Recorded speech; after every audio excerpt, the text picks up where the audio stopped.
اعوذ باللہ من الشیطان الرجیم بسم اللہ الرحمن الرحیم وَإِن مِّن قَرْيَةٍ إِلَّا نَحْنُ مُهْلِكُوهَا قَبْلَ يَوْمِ الْقِيَامَةِ أَوْ مُعَذِّبُوهَا عَذَابًا شَدِيدًا، اور کوئی بستی ایسی نہیں ہے مگر یہ کہ ہم اسے قیامت سے پہلے ہلاک کر دیں گے، اللہ اکبر، أَوْ مُعَذِّبُوهَا عَذَابًا شَدِيدًا، یا اسے سخت عذاب دیں گے، اللہ اکبر۔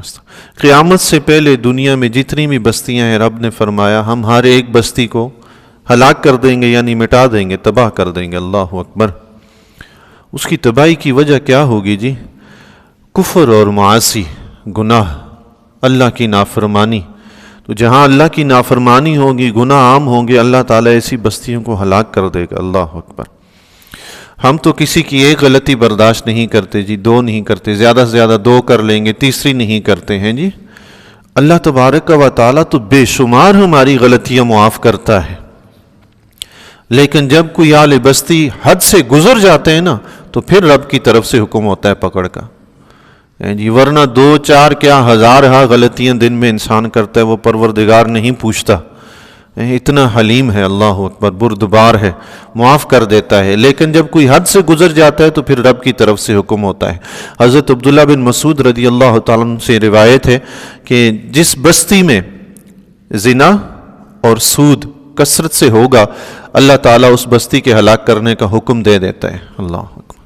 یہ دو گناہ جس میں کثرت سے ہوتے ہیں، دیکھیں کبھی کبھار کسی سے غلطی ہوگی، رب چھوڑ دیتا ہے، لیکن فرمایا کثرت سے جب ہونے لگے نا یہ کام، تو پھر اللہ ان بستیوں کو تباہ کر دیتا ہے، اللہ حکم دے دیتا ہے کہ اس کو اب ختم کر دیا جائے۔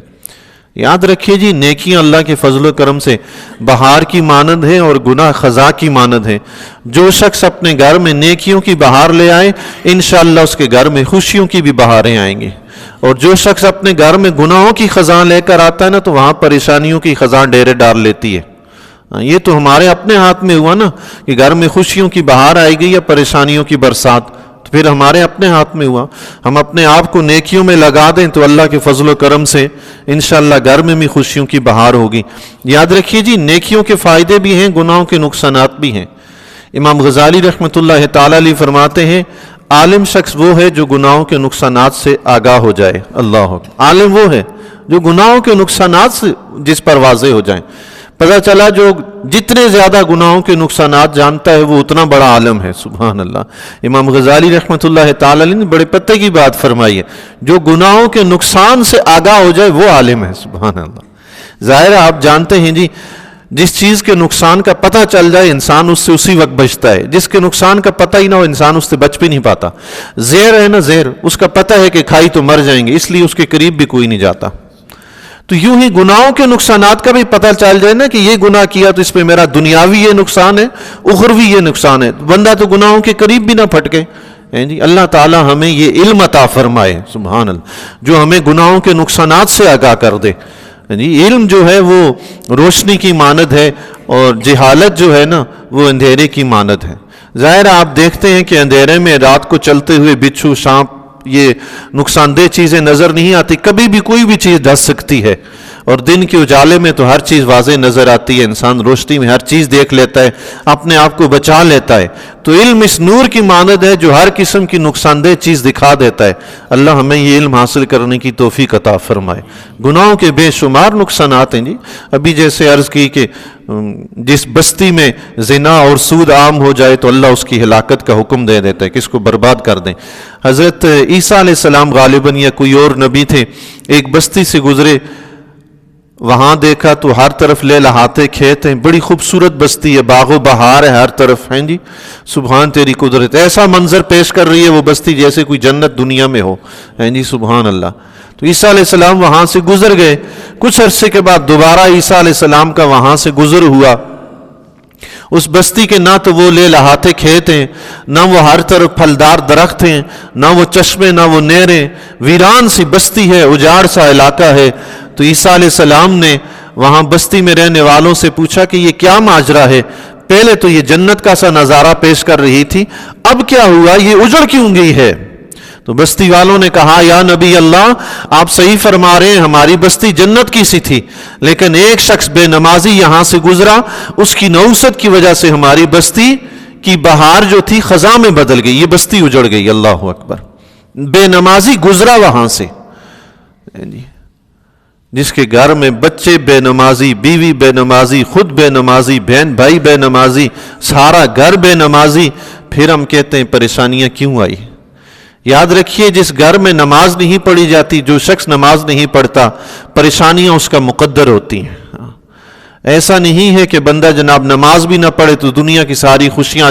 ہاں اگر کسی شخص کے پاس، یہ بھی یاد رکھیے، کوئی شخص نماز نہیں پڑھتا، گناہوں میں مصروف رہتا ہے، پھر بھی دنیا کی ریل پیل ہے جناب، پھر بھی ہر طرف جناب اس کے پاس خوشیاں ہی خوشیاں ہیں، تو پھر وہ یہ یقین کر لے کہ اللہ تعالیٰ کی طرف سے اس کے لیے کچھ اور تدبیر ہے. پھر وہ یقین کر لے، رب چاہتا ہی نہیں ہے کہ اس بندے کو میں اخروی خوشیاں دوں، وہ دنیا میں ہی نپٹا لے، آخرت میں پھر وہ پھندے میں پھنسے گا. ہیں جی، تو ایسے شخص کو تو اللہ سے ڈرنا چاہیے کہ گناہ بھی کرتا ہے پھر بھی رب نعمتیں دیے جا رہا ہے. کیوں دیے جا رہا ہے؟ رب اس لیے دیے جا رہا ہے کہ تو میری طرف نہ آنا، تو ادھر ہی لگا رہے.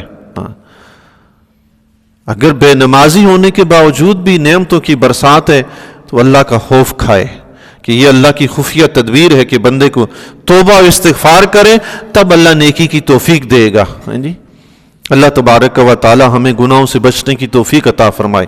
تو اللہ تعالیٰ جس بستی میں گناہ عام ہو جاتے ہیں، جی رب نے فرمایا قیامت سے پہلے ہم بستیوں کو ہلاک کریں گے، یا تو انہیں ہلاک کر دیں گے یا انہیں شدید عذاب دیں گے قیامت سے پہلے. تو علماء کرام نے فرمایا اس کا سبب یہی ہے کہ انسان معاصی میں، گناہوں میں مبتلا ہوگا، کفر میں، سرکشی میں، تو پھر اللہ تعالیٰ ایسی بستیوں کو تباہ و برباد بھی کر دیتا ہے، انہیں شدید عذاب میں بھی مبتلا کرتا ہے.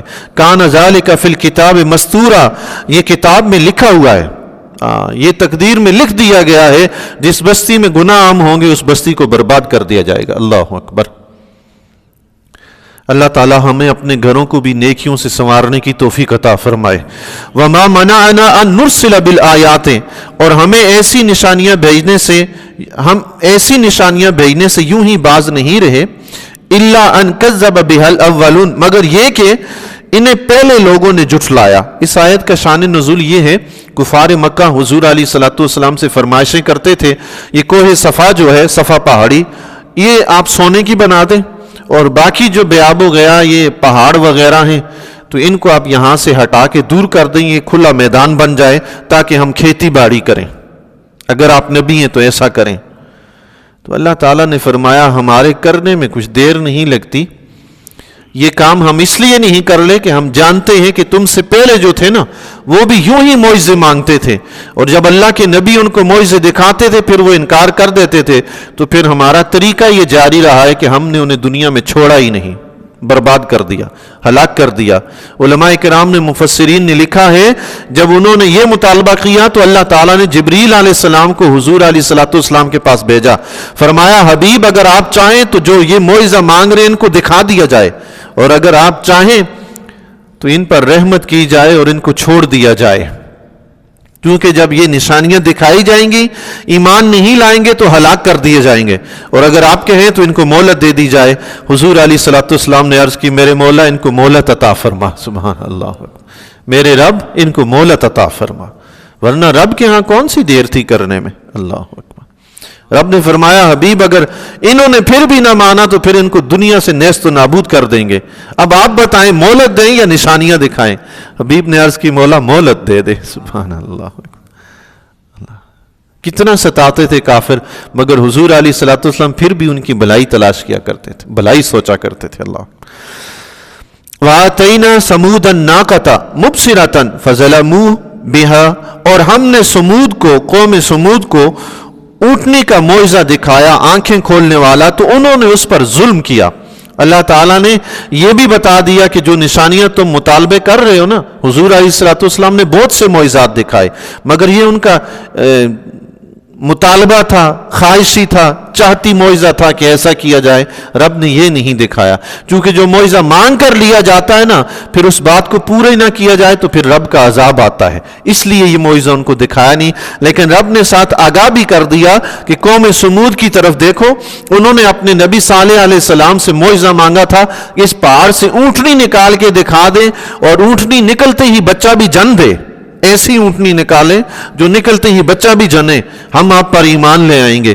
تو صالح علیہ السلام نے رب کے فضل سے پہاڑ کی طرف اشارہ فرمایا، پہاڑ پھٹا، اندر سے اونٹنی نکل آئی۔ سبحان اللہ سبحان اللہ۔ یہ بتائیں جی ما تحت الاسباب ہے یا ما فوق الاسباب ہے؟ کل بھی عرض کیا تھا ما تحت الاسباب اور ما فوق الاسباب۔ پہاڑ میں سے اونٹنی نکلے کوئی سبب ہے؟ یہ انبیاء کے معجزات تو ہوتے ہی ایسے جو ما فوق الاسباب ہوتے ہیں۔ سبحان اللہ۔ جہاں سبب نظر نہ آتا ہو وہاں اللہ کے فضل و کرم سے نبی کے ہاتھ پر رب کی قدرت ظاہر ہوتی ہے۔ سبحان اللہ۔ پہاڑی پھٹی، اندر سے اونٹنی نکل آئی اور اونٹنی نے بچہ بھی جن دیا۔ سبحان اللہ۔ اس علاقے میں، اس بستی میں ایک تالاب تھا جہاں بارش کا پانی اکٹھا ہوتا تھا، سب لوگ وہی پانی استعمال کرتے تھے اور پانی تھا نہیں۔